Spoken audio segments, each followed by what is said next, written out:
नमस्कार, जिप्सा YouTube channel में आपका स्वागत है। My name is Bhujendra Chauhan. I am working in जिप्सा at the position of fire and safety faculty. तो चलो आज देखते हैं हम हमारा जो टॉपिक होगा पढ़ने के लिए, होगा basis process of to use fire extinguisher. मतलब साधारणतः कौन-सी ऐसी प्रोसेस होती है, प्रक्रिया होती है जिससे हम फायर एक्सटिंग्विशर को यूज़ कर सकते हैं। तो आज हम जानेंगे। उसके लिए सबसे पहले देखेंगे हम एक्सटिंग्विशर ऑफ कंडीशन। उस एक्सटिंग्विशर की मतलब एक्सटिंग्विशर क्या होता है? किसी फायर को एक्सटिंग्विश करने के लिए, एक्सटिंग्विश का मतलब होता है बुझाना। बुझाने के लिए जो चीज़ यूज़फुल होती है उसे हम एक्सटिंग्विशर बोलते हैं। तो एक्सटिंग्विशर की कंडीशन कैसी होनी चाहिए पहले वो जान लेते हैं। तो सबसे पहले देखेंगे उसमें एक point, approve by recognised authority. आपका जो भी एक्सटिंग्विशर होता है, वो क्या होता है? एक रिकॉग्नाइज्ड अथॉरिटी, जो एक अथॉरिटी होती है या फिर हम बोल सके एक थर्ड पार्टी जो क्या करता है अप्रूव करता है उस फायर एक्सटिंग्विशर को। तो उसके माध्यम से वो क्या होना चाहिए, एक्सटिंग्विशर अप्रूव होना चाहिए। वो एक तरीके से उसे मान्यता देना चाहिए कि उसको यूज़ करने के लिए वो क्या है, काबिल है। फिर सेकंड पॉइंट है हमारा right type for each class of fire. ये तो बहुत ही ज़रूरी है क्योंकि देखिए जो फायर होते हैं, फायर के जैसे टाइप्स होते हैं ठीक उसी प्रकार एक्सटिंग्विशर के भी टाइप्स होते हैं। इसलिए हम ऐसे नहीं बोल सकते कि हर एक्सटिंग्विशर हर फायर पे यूज़ करता है। उसी के लिए हमें जैसी फायर है उसी प्रकार का हमें क्या एक्सटिंग्विशर को यूज़ करना होता है। ठीक है?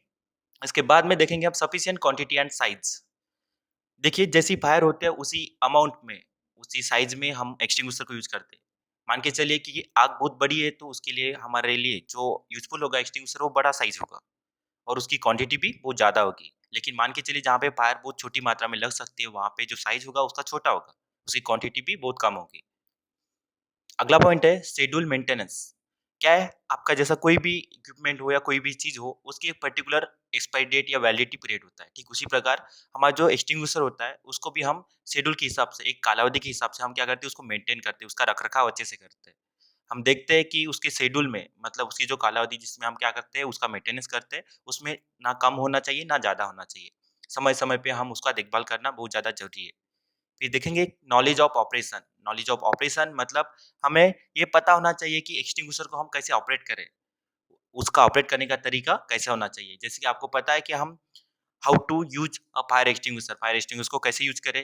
जैसे कि एक हमारी जो मेथड होती है, स्टेप होती है, जो होती है हम जिसे पास मेथड बोलते हैं। जैसे कि पास का फुल फॉर्म होता है pull the pin, am the base of fire, squeeze the handle and SVEEP side by side. तो इस मेथड से हम अक्सर क्या करते हैं, फायर एक्सटिंग्विशर को यूज़ करते हैं। ठीक है? आगे देखेंगे ईज़ी एक्सेसिबल। ईज़ी एक्सेसिबल का मतलब होता है कि हम जो भी एक्सटिंग्विशर यूज़ करते हैं वो आसानी के साथ हम उसको यूज़ कर सकें। उसकी वैसी कंडीशन होना चाहिए कि वो हम आसानी से जब भी फायर लगे तब वो काम में आ सके। अब आगे बढ़ेंगे हम तो देखेंगे लोकेशन ऑफ एक्सटिंग्विशर। मतलब आपका एक्सटिंग्विशर किस लोकेशन में, किस जगह पे और कहाँ होना चाहिए, इसके बारे में हम थोड़ा ज्ञात कर लेते हैं। तो first point, easy to reach for immediate use. देखिए फायर जो जब लगती है, ये क्या सिचुएशन होती है, एक तरीके से हमारी इमरजेंसी सिचुएशन होती है। इसके लिए उसकी जो एक्सटिंग्विशर करने की जो मीडिया होती है या जो माध्यम होते हैं, वो आसानी के साथ हमें मिल सके ऐसी जगह पे हम क्या कर सकते हैं, उसको रख सकते हैं। तो हम कहाँ पे रखेंगे? तो सेकंड पॉइंट देखिए आप, carrying handle about 3 feet from the floor. आपका जो कैरिंग हैंडल है मतलब आपका जो हुक होता है जिसमें हम क्या कर सकते हैं, हैंगिंग कर सकते हैं एक्सटिंग्विशर को, वो लगभग फ्लोर से मतलब का जो आपका अर्थ सरफेस है या फिर फ्लोर है उससे 3 फीट की ऊंचाई पे होना चाहिए, ताकि एक सर्वसाधारण जो इंसान है, जनरल जो पर्सन है, वो उसको आसानी से कैरी कर सके। ठीक है? फिर आगे हम देखेंगे close to likely near to the hazard.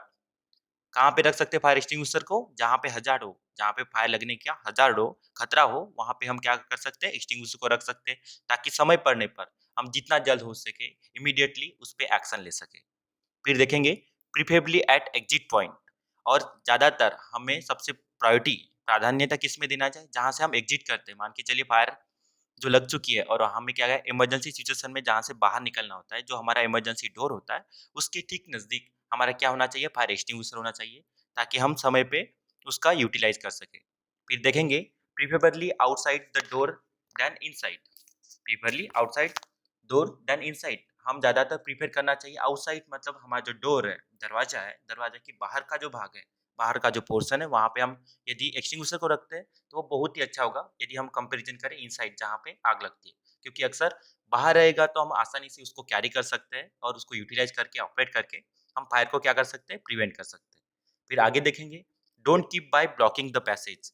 ऐसा नहीं होना चाहिए कि आप जहाँ पे रख रहे हो एक्सटिंग्विशर तो उसके वजह से आपकी जो पाथवे है, जहाँ से आप जा रहे हो, एंटर कर रहे हो, वो एक तरीके से ब्लॉक नहीं होना चाहिए। इसका भी खास तौर पर हमें ध्यान रखना है। ठीक है? Okay, thank you.